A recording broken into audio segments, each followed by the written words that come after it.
आई, नाशिकमध्ये काय फेमस आहे ग?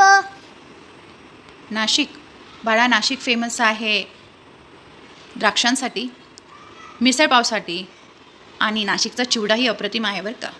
नाशिकमध्ये बघण्यासारखी पण भरपूर ठिकाणं आहे. एक वेगळा इतिहास आहे नाशिकचा.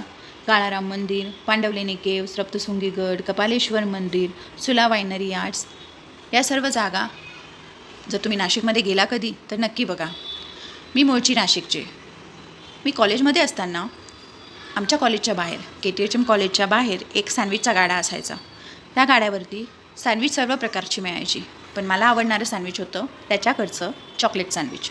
आज आपण तेच बनवणार आहोत. इथे मी 2 ब्रेडच्या स्लाईस घेतलेल्या आहे. त्याचे कॉर्नर्स व्यवस्थित कट करून घ्यायचे. कट केल्यानंतर तुमच्याकडे कोणतंही चॉकलेट अवेलेबल असेल तर ते यूज करा. इथे मी न्यूट्रिला चॉकलेट यूज केलेलं आहे. याला व्यवस्थित दोन्ही ब्रेडवरती लावून घ्यायचं आहे आपल्याला चॉकलेट.